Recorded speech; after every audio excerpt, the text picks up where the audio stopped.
Well, good afternoon to everybody.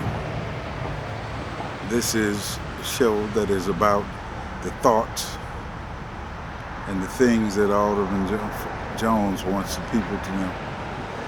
One of the things that the people of the city of Chicago do not know is because they believe that the city of Chicago structure has the mayor at the top and has all of the other individuals on the bottom, such as the alderman, the clerk, the treasurer. But that's not the structure of the city of Chicago.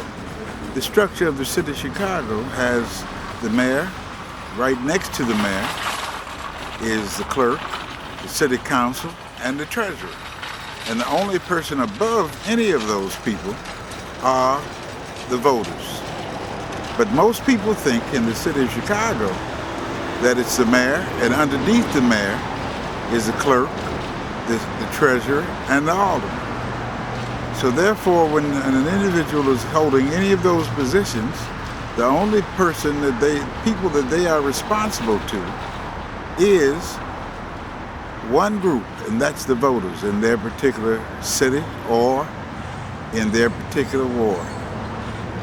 One of the things that one has to be very conscious of is that when you're talking about the city of Chicago, the city of Chicago is supposed to be a weak mayor and a strong city council. The only time that ever took place was when Mayor Harold Washington was the mayor, where they had a strong council and a weak mayor. And they actually had individuals doing what they were supposed to be doing. One of the things that happened when Mayor Washington was there was people called it the council wars, but really it wasn't. It was the legislature doing their job of not just taking orders. You know, today we have a great deal of individuals that just take orders. They don't do the wishes of the people that they represent. Because as I explained earlier, the only people that's above them is one group. And that one group that is above them is, strangely enough, only the voters. The mayor is not above an alderman. The mayor is not above the treasurer. The mayor is not above the clerk.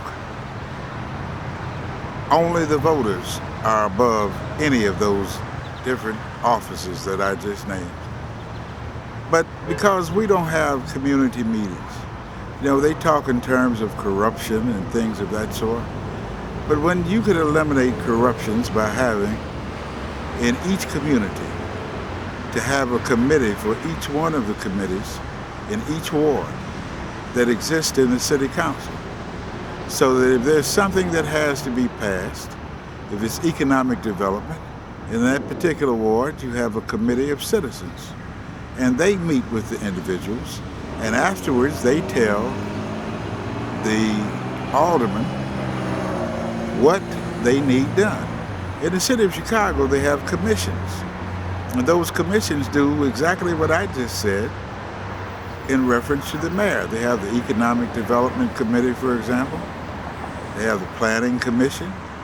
All of those individuals decide what is going to actually take place, and they tell the mayor, and the mayor supports it.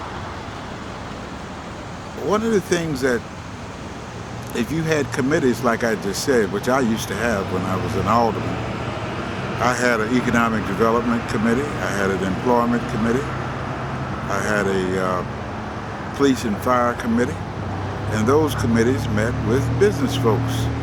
And then we had a ward organization meeting, and in that organization meeting with the people of the community, they in turn would be presented the things that the committee had met with and decided with the group, and then they would sign on to a covenant agreement, which was a contract. The other thing is, it's almost like being Jesus Christ.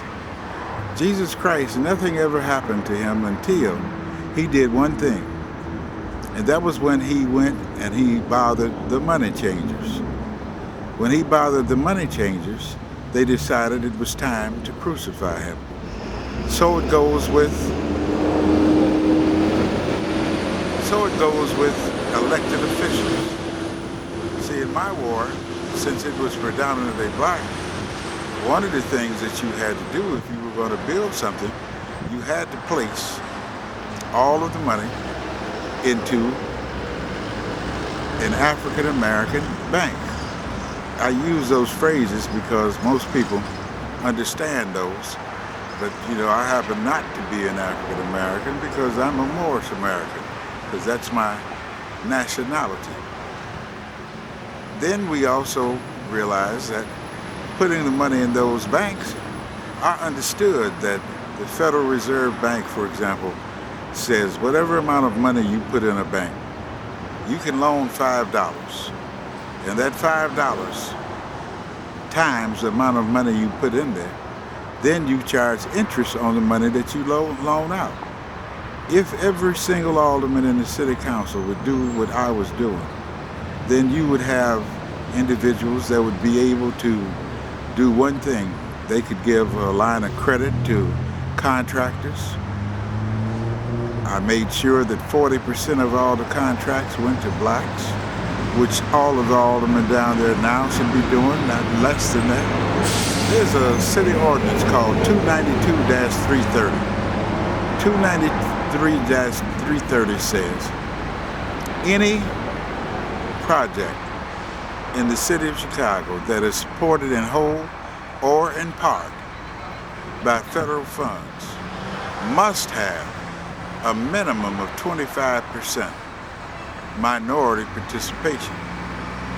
Now, we had minorities, but because as Harold Washington used to say, because I was pro-black did not mean that I was anti-white. Behind me you'll see a monument to a Lithuanian. When I first became an alderman, that particular monument did not look as it does today. That monument was all green and corroded. I had them to straighten it out because we had Lithuanians in our community. Matter of fact, the largest Lithuanian population other than in the city of Vilnius, Lithuania. And I worked with them. I went to their meetings. Everyone should always, because you're pro-Irish, because you're pro-Lithuanian, because you're pro-African American, you never leave out any group that's in your community. You're always inclusive of everybody. And that's what each and every representative that's down there in City Hall should be doing, including the present alderman in the 15th Ward here. One of the things that people sometimes forget is that you may get elected once. I won 4 different times because I had the people. The most candidates was 12 running against me. Because I learned a long time ago that if you serve the people, then the people will help you. We produce lots of things, and I'm very, very disturbed because for the first time on the southwest side of Chicago in the Englewood community in years, we brought a movie theater here with 3 different movie screens. Unfortunately, that same place that I brought here is now closed.